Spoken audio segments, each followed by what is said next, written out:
Good morning student. आज हम लोग स्टार्ट करेंगे क्लास 10th के बायो का अगला चैप्टर जिसका नाम है रिप्रोडक्शन मतलब प्रजनन। आज मैं आनंद सर आप सभी प्यारे बच्चों के सामने बायोलॉजी का एक नया चैप्टर हम लोग स्टार्ट करने जा रहे हैं जिसका नाम है प्रजनन मतलब रिप्रोडक्शन। आज हम लोग को जानना है ये रिप्रोडक्शन है क्या, प्रजनन क्या है। तो सबसे पहली बात हम लोग को जानना पड़ेगा कि हम लोगों ने जो अभी तक पढ़ा उसमें हमने ये देखा कि कोई भी जीव खुद को इस प्रकृति में व्यवस्थित रखने के लिए भोजन ग्रहण करता है, उसे पचाता है, उस पचे हुए भोजन से ऊर्जा बनाता है, उस ऊर्जा को शरीर के अलग अलग भागों में भेज करके अपने शरीर के हर भाग का समुचित विकास करता है। अब जब वो विकास कर चुका है तो अब उस जीव के मन में एक नई बात आया। वो नई बात ये है, वो जीव चाहता है कि जब हम उम्र के साथ हम ढल जाएं, जब ये शरीर समाप्त हो जाए तो मेरे इस जीवन को और कोई जिए।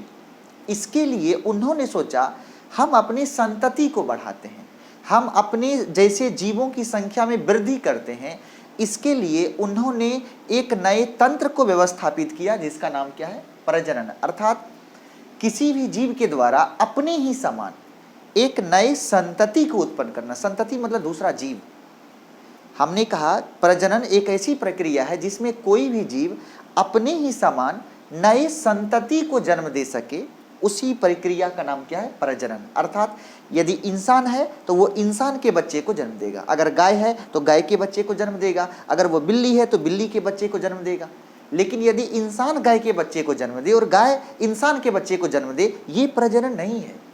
अर्थात कोई भी संतति अपने ही समान यदि संतति को जन्म देता है, अपने ही समान जीव को जन्म देता है, अपने ही समान संतति को उत्पन्न करता है, उसकी संख्या में वृद्धि करता है, इसी प्रक्रिया का नाम क्या है, प्रजनन। इसी प्रक्रिया का क्या नाम है, प्रजनन। अब अलग अलग जीव अपने समान संतति को उत्पन्न करता है, लेकिन सभी जीव का जीवन काल मतलब उम्र अलग अलग होता है। कुछ जीव ऐसे हैं जो बहुत कम दिन जीवित रहते हैं, कुछ जीव ऐसे हैं जो बहुत अधिक दिन जीवित रहते हैं, तो उसे हम लोग जीवन अवधि कहते हैं। सबसे पहले हमने कहा प्रजनन क्या है। दूसरा हम लोग डिस्कस करेंगे कि हर एक जीव का एक जीवन अवधि होता है। जैसे जैसे अगर गाय है तो गाय का जीवन अवधि लगभग 26 साल होता है। मनुष्य है उसका जीवन अवधि पहले लगभग 80-100 था, लेकिन अभी 60 वर्ष है। उसका एवरेज औसत जीवन काल उसका 60 वर्ष है। यदि तोता है तो वह 15 से 20 साल जीवित रहता है। हाथी है वह 150 साल जीवित रहता है। अगर आपके पास बरगद का पेड़ है वो 2000 साल जीवित रहता है। पीपल का पेड़ है वो 2000 साल जीवित रहता है। तो हम लोगों ने क्या देखा कि अलग अलग जीवों का जो उम्र है वो अलग अलग होता है। तो कोई भी जीव अपने जीवित होने मतलब जन्म लेने से लेकर के प्राकृतिक मृत्यु तक, प्राकृतिक मृत्यु आकस्मिक मृत्यु नहीं, प्राकृतिक मृत्यु तक जो एक जीवन की अवधि को जीता है, जो एक समय को जीता है, उसी को उम्र या जीवन अवधि कहते हैं। ये अलग अलग जीव के लिए, अलग अलग संतति के लिए अलग अलग होता है। मनुष्य के लिए अलग होता है, पशु पक्षी के लिए अलग होता है, पेड़ पौधा के लिए अलग होता है, जानवरों के लिए अलग होता है। ये अलग अलग जीवों के लिए अलग अलग होता है। हमने डिस्कस किया सबसे पहले आज हमने डिस्कस की कि जनन प्रजनन क्या है। उसके बाद हम लोगों ने डिस्कस किया जीवन अवधि। हमने कहा कि जन्म से लेकर के प्राकृतिक मृत्यु तक में वो अपनी जितनी उम्र को जीता है, जितनी आयु तक वो जीवित रहता है, जितना समय व्यतीत करता है, उसी अवधि को जीवन अवधि या उम्र कहते हैं। प्राकृतिक मृत्यु, आकस्मिक मृत्यु नहीं, प्राकृतिक मृत्यु तक उसे क्या बोलेंगे, जीवन अवधि कहते हैं। अब हम लोग देखेंगे अगला हेडिंग है प्रजनन के प्रकार। प्रजनन के प्रकार, इस चैप्टर को आप खूब सुंदर से देखेंगे। ये चैप्टर बहुत ही इंटरेस्टेड इम्पोर्टेंट है आपके 10th के लिए और 10th के आगे जब बच्चे निकलते हैं तो उसके लिए भी। ओके, तो आपने क्या देखा, प्रजनन के प्रकार। सर प्रजनन 2 प्रकार का होता है। जैसे यदि हम लोग इंसान में देखें या जानवर में देखें तो आप देखेंगे इंसान में स्त्री पुरुष की आवश्यकता होती है। अर्थात इंसान में प्रजनन के लिए एक नर युग्म होना चाहिए और एक मादा युग्म होना चाहिए। नर और मादा के मिलने से, उसके निषेचन से, उसके संभोग से एक नए जीव की उत्पत्ति होती है। अगर गाय है या फिर भैंस है इस सब में भी एक नर और एक मादा की आवश्यकता होती है, तब एक नए संतति का जन्म होता है, एक उत्पत्ति होता है।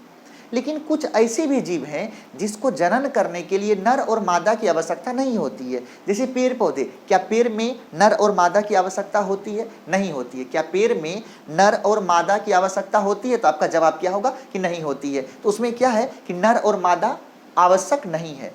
तो ये नर और मादा की आवश्यकता है या नहीं है, इस आधार पर प्रजनन को दो भागों में बांटा गया है। नर मादा की आवश्यकता है या नर मादा की आवश्यकता नहीं है, या नर मादा किसी एक में ही उपस्थित है। कभी कभी क्या होता है कि नर और मादा दोनों एक ही प्रकार के जीव में उपस्थित होता है, लेकिन यहाँ पे समझने वाली एक महत्वपूर्ण बात यह है कि दोनों नर और मादा एक समय कार्य नहीं करते। अगर नर के रूप में है तो वो एक ही समय में नर के जीवन को जिएगा, मतलब नर के रूप में कार्य करेगा, या अगर स्त्री के रूप में तो स्त्री के रूप में कार्य करेगा। मतलब समय के हिसाब से, जरूरत के हिसाब से, आवश्यकता के हिसाब से वो अपने टेस्ट को चेंज करता है।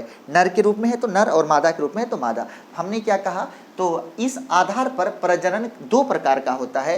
एक होता है अलैंगिक प्रजनन, अलैंगिक जनन। एक होता है अलैंगिक जनन और दूसरा होता है लैंगिक जनन। हमने क्या कहा, इस आधार पर नर और मादा के आधार पर प्रजनन कितने प्रकार का, प्रजनन को ही जनन भी कहते हैं, दो प्रकार का। एक है अलैंगिक जनन और एक क्या है, लैंगिक जनन। एक कौन होगा, अलैंगिक जनन, और एक कौन है, लैंगिक जनन। बोलता है कि वैसे जनन जिसमें नर और मादा की आवश्यकता न हो। क्या बोला, वैसे जनन जिसमें नर और मादा की आवश्यकता न हो, वैसे जनन जिसमें नर और मादा की आवश्यकता न हो, उसे क्या बोलेंगे, अलैंगिक जनन कहते हैं। या वैसे जनन जिसमें नर और मादा की आवश्यकता हो, उसे लैंगिक जनन कहते हैं। हम लोगों को इसी दोनों को डिटेल में पढ़ना है। एक क्या है अलैंगिक जनन और एक क्या है लैंगिक जनन। हमने क्या कहा, अलैंगिक जनन प्रजनन का वह भाग है जिसमें नर और मादा की आवश्यकता अलग अलग नहीं होती है, उसे हम लोग अलैंगिक जनन कहते हैं। और जिस प्रजनन में नर और मादा युग्म की आवश्यकता होती है, उसे हम लोग लैंगिक जनन कहते हैं। इसको बोलते हैं असेक्सुअल रिप्रोडक्शन और यह है सेक्सुअल रिप्रोडक्शन। ओके, तो हमने क्या कहा, ये जनन कितने प्रकार का, दो प्रकार का। एक होता है अलैंगिक और एक होता है लैंगिक। तो सबसे पहले हम लोग स्टडी करेंगे कि अलैंगिक जनन क्या है। तो सबसे पहले आज हम लोग स्टडी करने वाले हैं किसको, अलैंगिक जनन को हम लोग स्टडी करेंगे कि अलैंगिक जनन जो है वो कितनी विधियों से होता है। तो अगला हेडिंग आप देंगे अलैंगिक जनन की विधियां। अलैंगिक जनन की विधियां। आज हमको आपको जानना है अलैंगिक जनन कितने प्रकार से हो सकता है। आज हम आपको क्या समझाने जा रहे हैं, आज हम आपको ये समझाने जा रहे हैं कि अलैंगिक जो जनन है वो कितनी प्रकार से हो सकता है, उसकी कितनी विधियां हो सकती है, उसी चीज को आज हम लोग डिस्कस करेंगे। ठीक है, तो अलैंगिक जनन का जो सबसे पहला है वो है आपका द्विविभाजन। द्विविभाजन या बहुविभाजन, समझिएगा।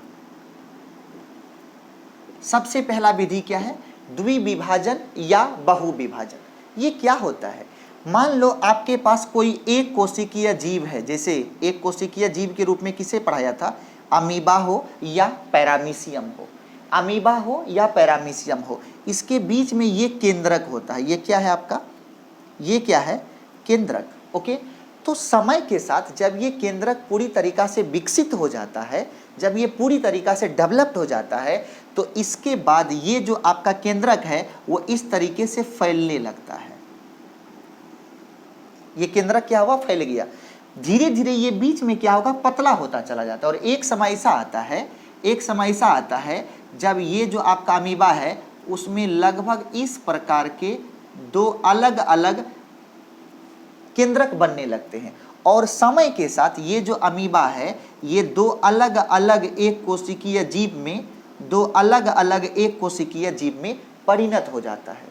तो क्या हुआ, एक अमीबा मतलब ये एक कोशिकीय जीव दो अलग अलग एक कोशिकीय जीव में परिणत हो जाता है। इसी का नाम है द्विविभाजन। हो गया।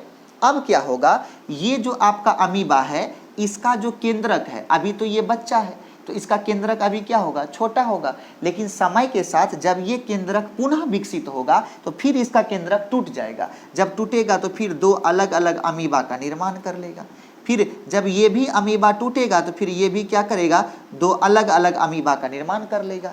फिर ये भी टूटेगा तो ये भी दो अलग अलग, ये भी दो अलग अलग, ये भी। इस प्रकार से यहाँ तक है तो ये है द्विविभाजन, और इधर शुरू हो गया तो इसका नाम क्या है, बहुविभाजन।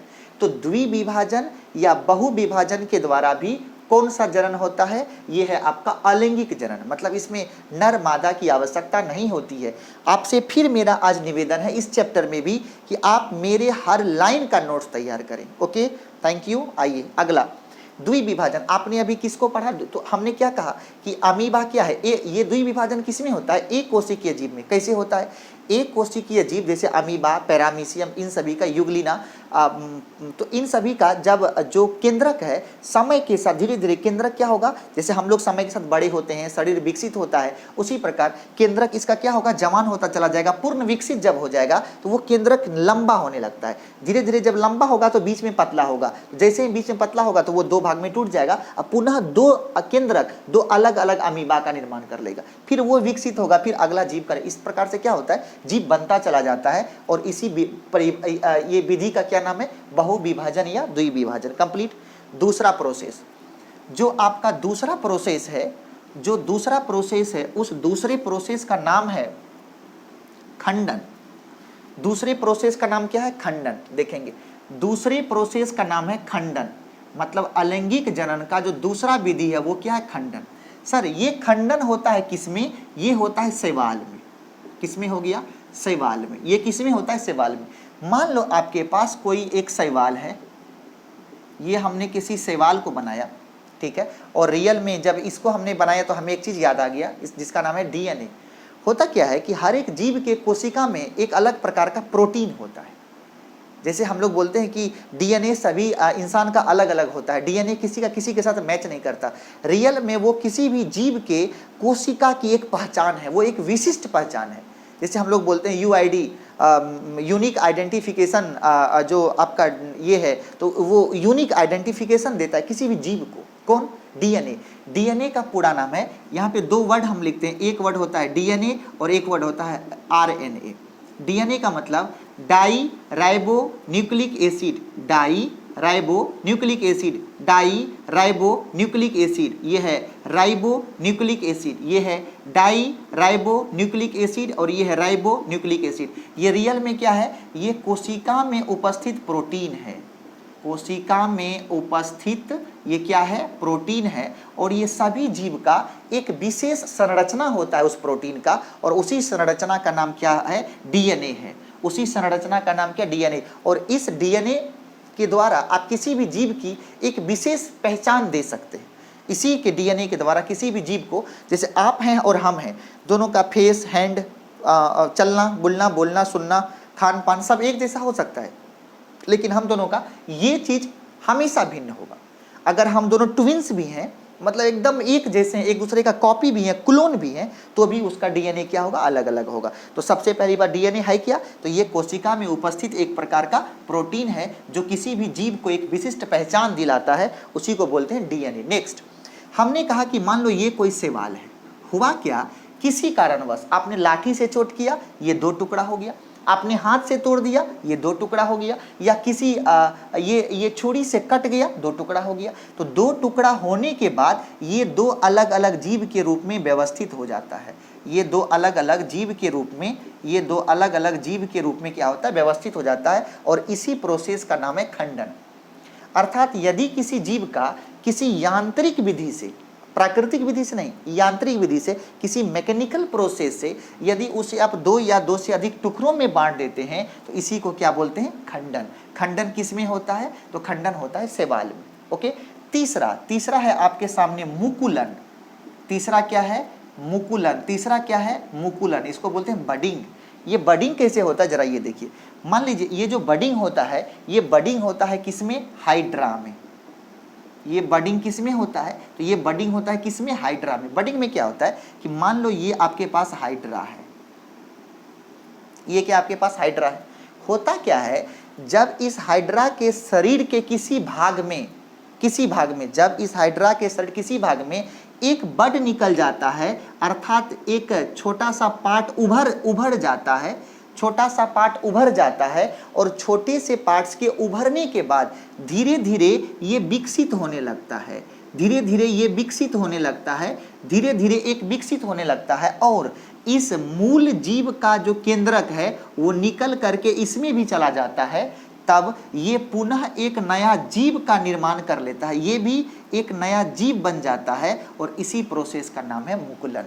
हमने क्या कहा, मुकुलन क्या है? मुकुलन अलैंगिक जनन की एक विधि है। कैसे है, कैसे होता है? तो सबसे पहली बात, यदि कोई जीव हो, उसका नाम क्या, हाइड्रा, यदि किसी जीव के शरीर के किसी भाग में एक उभार बनता है और वो उभार समय के साथ धीरे धीरे विकसित होने लगता है, और साथ ही समय के साथ इस हाइड्रा का केंद्रक उस उभार में प्रवेश कर जाता है, तब ये उभार एक नए जीव का रूप ले लेता है, जिसे हम लोग कहते हैं मुकुलन। इसी प्रोसेस का नाम क्या है? मुकुलन। इस प्रोसेस का नाम क्या है? तो इसी प्रोसेस का नाम है मुकुलन। क्या नाम है इसका? मुकुलन। तो ये दूसरी और ये तीसरी विधि थी किसका? अलैंगिक जनन का। और जो आगे चौथी विधि है अलैंगिक जनन का, वो है कायिक प्रवर्धन या वर्धी जनन। जो चौथा प्रोसेस है उसका नाम है कायिक परिवर्तन या कायिक जनन या वर्धी जनन, उसे हम लोग कहते हैं। चौथा जो विधि है उसका नाम है कायिक जनन या वर्धी जनन। कायिक जनन या उसे क्या बोलते हैं? उसे बोलते हैं वर्धी जनन। ये देखिए, कायिक जनन या वर्धी जनन क्या है? सबसे पहले लिखा हुआ है कायिक जनन। कायिक का जनन का मतलब होता है काया। काया मतलब शरीर। अगर शरीर के किसी पार्ट के बढ़ने से एक नए जीव का निर्माण होता है, शरीर के किसी पार्ट के बढ़ने से अगर नए जीव का निर्माण होता है, तो उसे हम लोग क्या बोलते हैं? कायिक जनन। या शरीर के वृद्धि होने से एक नए जीव का निर्माण होता है, या शरीर का एक भाग टूट करके नए जीव का निर्माण करता है, उसी प्रोसेस को क्या बोलते हैं हम लोग? कायिक जनन या वर्धी जनन। अर्थात जब किसी पौधे का कोई भाग बड़ा हो जाता है, जब किसी पौधे का कोई भी भाग, अगर जड़ हो जाए, तना हो जाए, वगैरह वगैरह कुछ भी अगर बड़ा हो जाता है, तो उसके द्वारा जो एक नए जीव का निर्माण होता है, उसी को क्या बोलते हैं? कायिक जनन या वर्धी जनन। ये कायिक जनन और वर्धी जनन अलग अलग प्रकार से होता है। कायिक जनन और वर्धी जनन ये अलग अलग प्रकार से होता है। जैसे नंबर ए, अगर तना के बढ़ने से हो जाए, ये तना के बढ़ने से हो सकता है, ये तना के बढ़ने से हो सकता है। बी, जड़ के बढ़ने से हो सकता है, जड़ के बढ़ने से हो सकता है।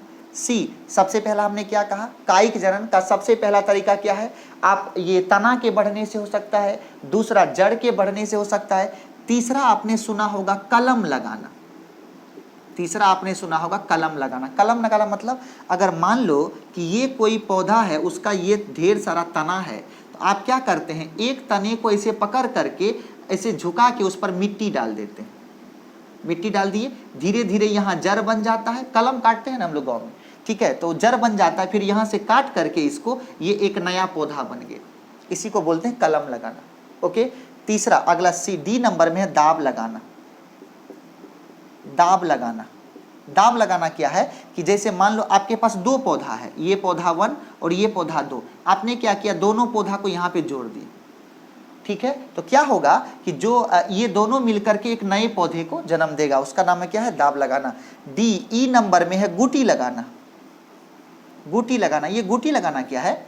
मान लो आपके पास 2 आम के पौधे हैं, आपने एक आम खा के उसका जो अंदर का होता है उसको आपने बीज को फेंक दिया, उस बीज से पौधा बना। एक 2 पौधा है, आपने क्या किया? दोनों पौधे को एक दूसरे के साथ जोड़ दिया, जुड़ गया।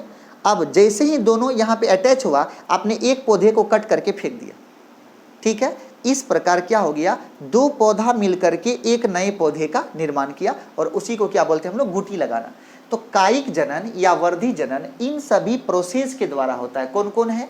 तो ये है तना से, तना के बढ़ने से, ये है तना के बढ़ने से, दूसरा है जड़ के बढ़ने से, तीसरा है कलम लगाने से, चौथा है दाब लगाने से और पांचवा क्या है, गुटी लगाने से। इन सभी के द्वारा आप कायिक जनन या वर्धी जनन कर सकते हैं, जो किसका भाग है, अलैंगिक जनन की विधियां हैं। नेक्स्ट, कायिक जनन से कुछ लाभ भी है।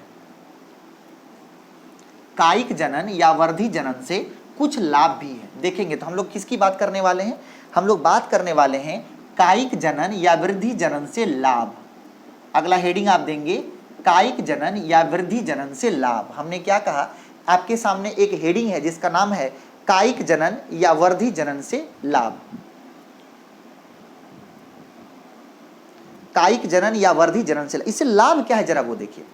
सबसे पहला लाभ है, मान लीजिए वैसे बीज या वैसे पौधे जिसमें बीज ना हो, जिसे नए पौधे उगाने की क्षमता ना हो, वैसे पौधे जिसमें बीज ना हो या उसके बीज में नए पौधे को उगाने की क्षमता नहीं हो, तो वैसे पौधों के लिए कायिक जनन लाभदायक है।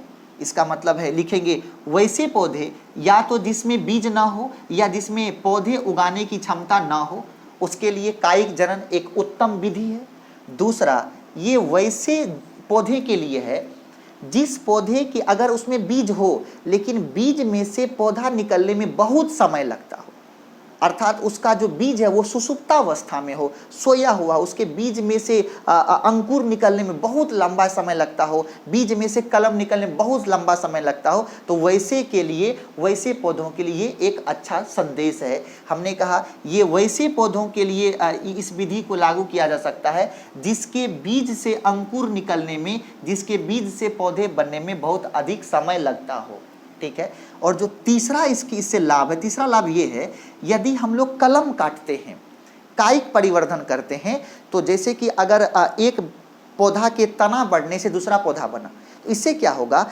जो गुण पहले में था वही डिट्टो गुण दूसरे में होगा। अर्थात अगर हम लोग कायिक परिवर्धन का यूज करते हैं तो इससे क्या होता है कि जीन की संरचना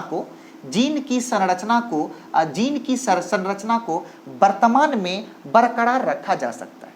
अगर हम लोग कायिक परिवर्धन करते हैं, कायिक जनन कहते हैं, तो इससे क्या होगा कि जीन की संरचना को बरकरार रखा जा सकता है। उसका जीन नहीं बदलेगा, उसका जीन क्या होगा, बरकरार रहेगा।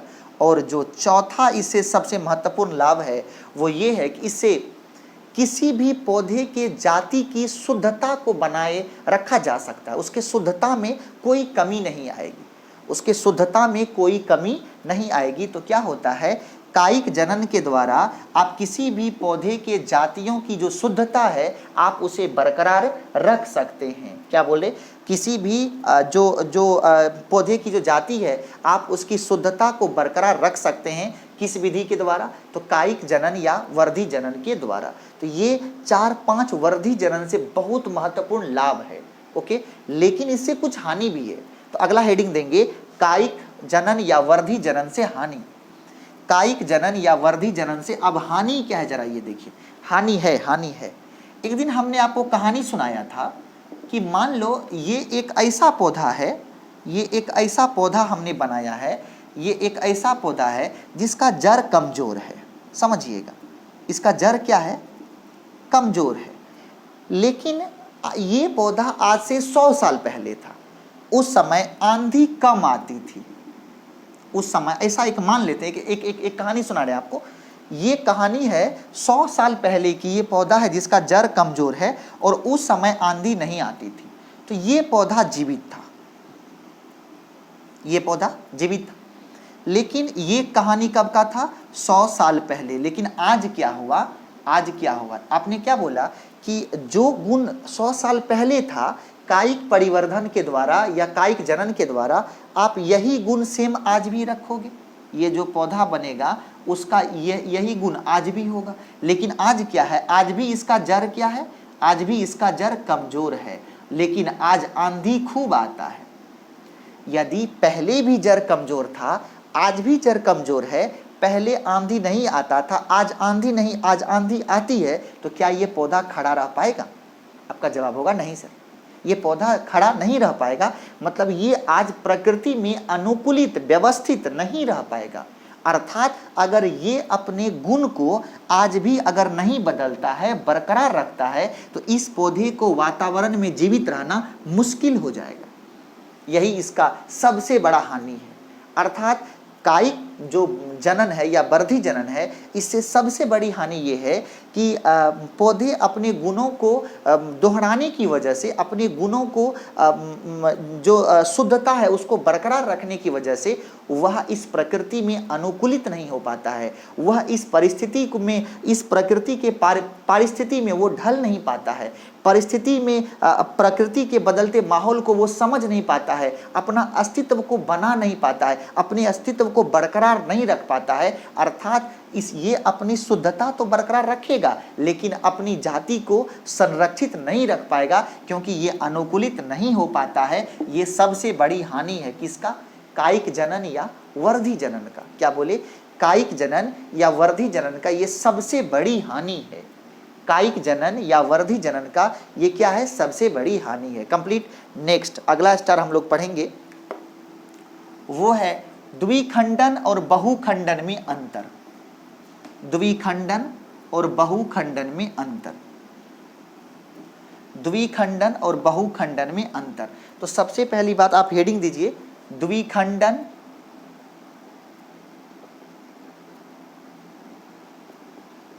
और बहुखंडन में अंतर। देखेंगे आप इधर क्या लिखेंगे? द्विखंडन, और इधर क्या लिखेंगे? बहुखंडन। देखिए ये क्या है? द्विखंडन और बहुखंडन कैसे डिफाइन करोगे? सबसे पहला, द्विखंडन में कोई भी नाभिक जब पूर्ण विकसित हो जाता है तो यह दो अलग अलग भाग में बढ़ जाता है। द्विखंडन में क्या होगा? जब कोई नाभिक, द्विखंडन में क्या होगा? जब कोई नाभिक पूर्ण विकसित हो जाता है तब यह दो भागों में बढ़ जाता है, जिसे हम लोग क्या बोलते हैं? द्विखंडन। बहुखंडन क्या है? जब इसमें कोई भी नाभिक पूर्ण विकसित होता है तो वह दो से अधिक भागों में टूट जाता है, इसी को क्या बोलते हैं? बहुखंडन। ओके सर, ये जो आपका द्विखंडन है, ये जो आपका द्विखंडन है, ये किसी भी एक कोशिकीय जीव की प्रथम अवस्था है। ये किसी भी एक कोशिकीय जीव की प्रथम अवस्था है, मतलब पहले द्विखंडन होगा उसके बाद बहुखंडन होगा, और ये जो बहुखंडन है ये उसकी दूसरी अवस्था है। ठीक है।